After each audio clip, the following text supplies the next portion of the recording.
Hello. Hello, everyone. My name is Arnaud St. Paul, and I am so happy to have you today in this one of the last moment of this WHOS series. We're ending with the best words there can be. This one is being. The next one next week will be about abundance. And I'm so happy that you are able to be part of it. So this is about being. So how does being can be this, how would I put it, this tool to help us be better leaders and be better change makers? So this is about question being. We are, sorry, little issue here. Okay, we're back. This is the question we are going to answer in these slides and these next 20 minutes. And being is the texture, the background on which we are all creating our lives. And whether it's professional or personal, the overall texture, again, of our lives is about how do we choose to be or do? How do we put ourselves in that place from which we can make conscious choices and choose the outcomes we want to live by, and also decide, is it that we're choosing love or fear in any aspect of our life, whether it's a business decision or personal one. It always boils down to these two polarities, whether it is expansion or contraction, right? And when you're creating businesses, it's all about creating rhythms within your business, and being is part of it. So sometimes it's useful to be, some other times it's good to do. Sorry. So without further ado, let's start with the next slide. Next slide is about WHOS. WHOS is a ongoing support. Every week we are looking into the definition of core concepts of our reality based on the Heartful method, which has been leading us to understand better how is life from a heart perspective. And after 30 years of research, we are able to provide to the world this new concepts of how can we lead our companies or our lives from a more coherent standpoint. How can we create a more symphonic business or a more symphonic life or a more coherent and harmonious life? After this presentation, you can join our free Q&A. You can join us with this QR code, tapwhat.com/whosfree, and then we can continue this conversation. So, our lives, if you look at all your pasts and the current present moment, is a collection of rhythms, of patterns. They are all overlapping each other to create this perception of sequence and realities, times, or steps that we go through in order to experience one part of ourselves each time. So, for instance, to give you an illustration, we have one big rhythm, which is the one of our birth and of our death. We know that at some point, this physical body has been born and will die, right? This is a rhythm. We have another rhythm, which is related to time again, which is that first we were a child, then a teenager, then an adult, then a senior, and so on. Another rhythm is, for instance, the birth and the death of a company. That's another one. Or a smaller rhythm can be the day right? We wake up because there is sun, and then we have breakfast, and then there is the night. Again, a rhythm. And we have many rhythms. If we look at PR, we have to have a rhythm which is 3 and 6 and 9 months, etc., etc., etc. So an infinite collection of rhythms that spread out across all our experiences. And we have an overlap of these rhythms because, for instance, again, we have that rhythm of our body that is aging on one side. We have the rhythm of the day that is going from breakfast to dinner. We have the rhythm of eating and many more on top. We have the rhythms of what we have believed to be true that is still active in some way and still impact our day-to-day. So this creates what we call the symphony of you. How can I become conscious of that? And how can I choose maybe to change a note or 2 or 3, right? Likewise, we have another type of rhythm, which are the brain waves. In our brain, our mind, we have these different rhythms of beta, alpha, theta, delta waves. They all coexist together. They are one on top of the other. We are mostly aware of the beta brain waves when we are adults. But again, the alpha is there, the theta is there, the delta is here too. And when you look at an EEG, they are all superposed. So again, same thing, infinite collection of rhythms. And these rhythms offer us the opportunity to have this physical experience.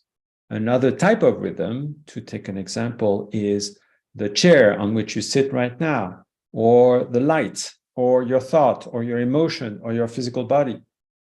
They have all different rhythms. And the rhythm of the light is very different from the one of your chair, for instance, which make it hard or soft, right? Or completely impermanent, or doesn't have any texture for the light perspective. So again, very interesting. How do we live in a world that is made only of rhythms and vibrations? What is it that we are actually doing? Or maybe it is all about being in the end. And that's the thing. We have these life patterns, so many at the same time. Some seem completely coherent, some others feel completely chaotic. And it is up to us in each moment to make a choice of what is it that I want to focus on or empower or broaden. In other words, what can I invite in my experience? Do I prefer more harmony, more expansion, and therefore new harmonious life patterns? Or do I want to continue to feed more chaos and more fear in my life? What is it that I really want to live by? What do I want to abide by? So if I do live in a world made of patterns, of waves, of rhythms, maybe I can choose which rhythm I want to be and live and experience. It opens up a tremendous potential in terms of creativity, in terms of creation of any vision you might have.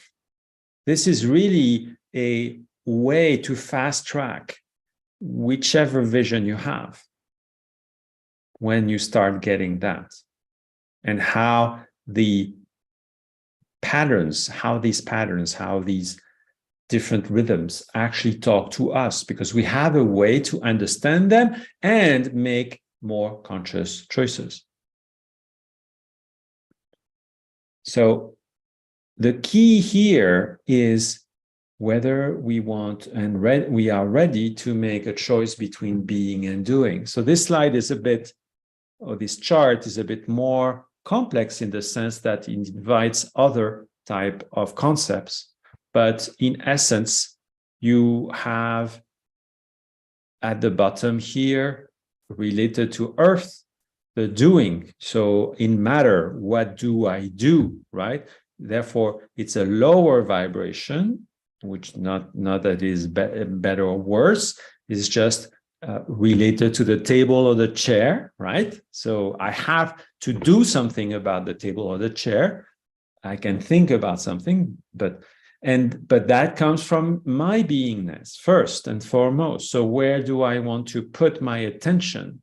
From at the source that we call here in the beingness, and then comes the doing, or am I sticking to the doing all the time, and therefore I am kept into the ego mind? I am within the illusion of separation of the finite matter, etc.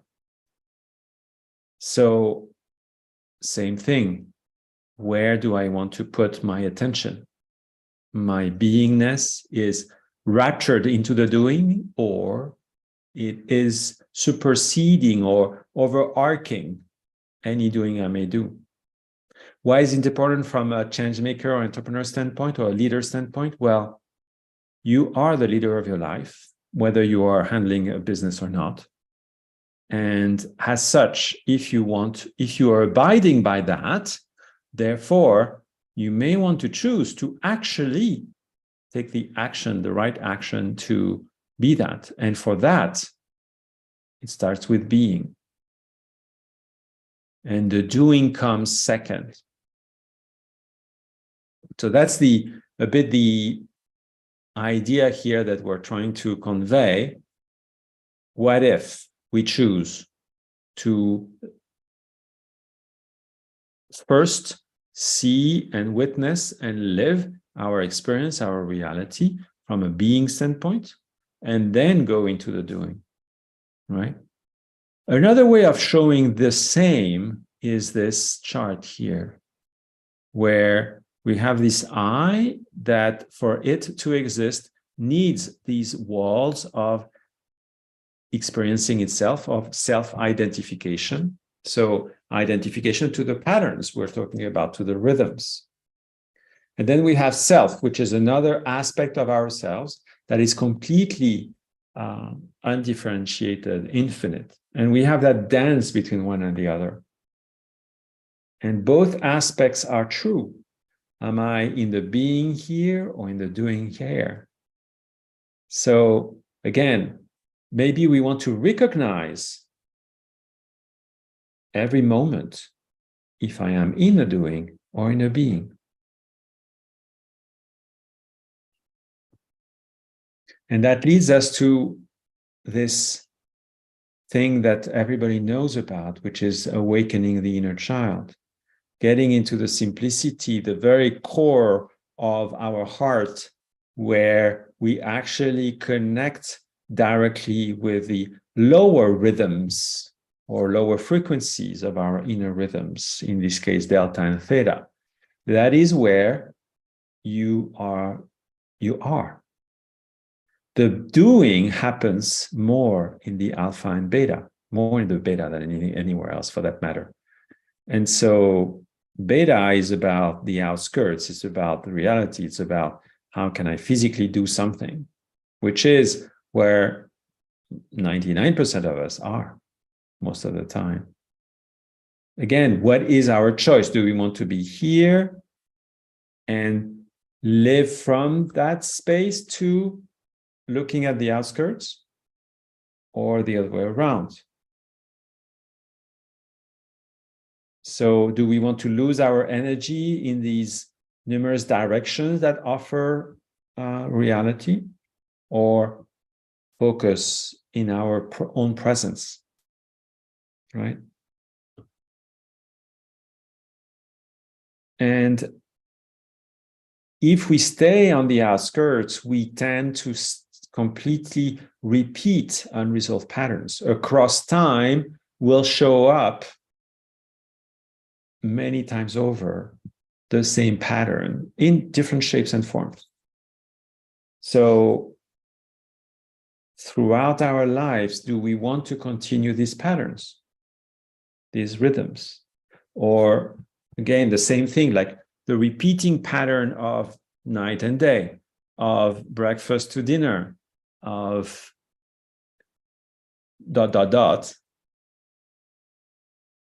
There are some that we have to repeat because this is part of the game, and some that we don't necessarily need to do so. And that's the question. Do you want to? If you don't want to, then, the heartful method is for you. And that opens us up to understand better this concept of resonance, of octaves. And I took the liberty here to look into, or to say, like, illustrating our lives, we could state that we play our lives through one octave, or two or three for that matter. And we always have the possibility. So all these patterns are using 1, 2, 3 octaves. And so we're playing an amazing symphony.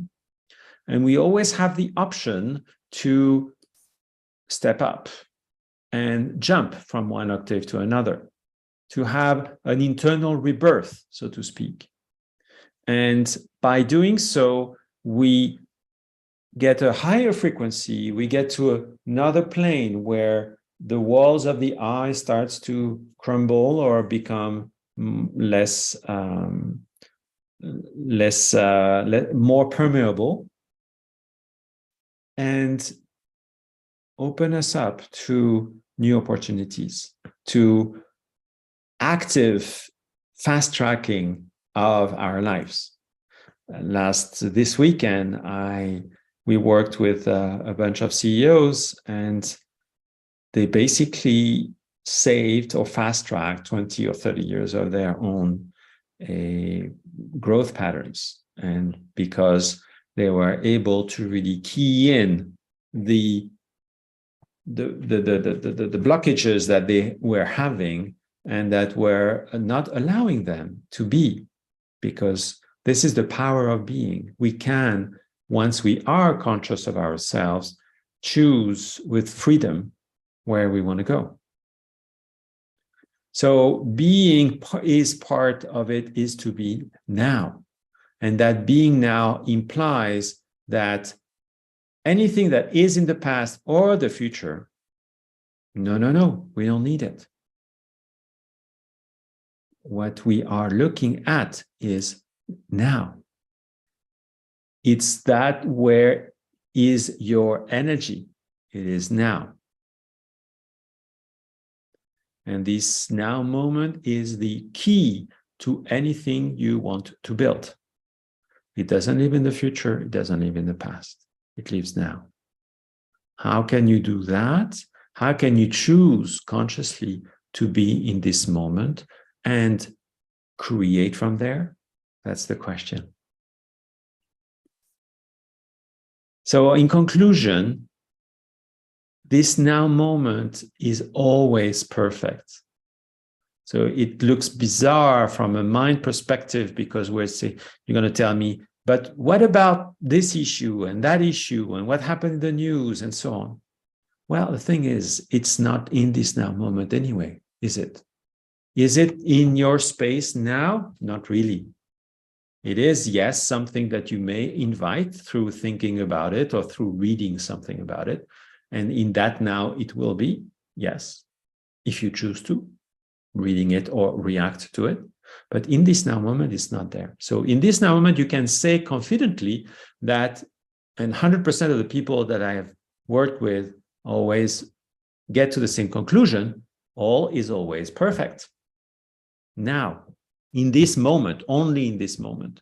And it happens that the next moment is the same thing, and then the next moment is the same thing, and the next moment is the same thing. So being is about living your own perfection, your own experience. And that frees ourselves tremendously, because we can live from a place of complete opening to the potential that can be expressed now. Thank you very much for being here until now. Now I'm going to be reading the poem about being. If you want to close your eyes. A journey into the unknown. Waves of colors on my path. Washed away, tossed amongst the shores of my heart. I uncover the joy of being, found in the bliss of such art. Traveling in the darkest realms, I see the light in my dreamer's eye, leading me towards marvels of the eye. All that I see, all that I feel is a rhythm, a glee. Two but one, as one is all. Two creates sacred perfection, a unique dance in total connection. Such is heaven, for one can create, should he be awake, a reflection of thy heart in the eye of the beloved. I can only float shore to shore across the waves until when he or she will be. Then a destination is to be set, full speed ahead to the shore of my heart, harbor of my soul.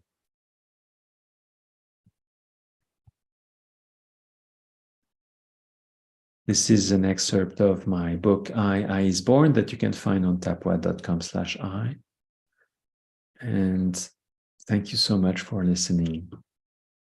You can join us now on tapwad.com/who's free and gladly continue this conversation. Have an amazing day. Bye.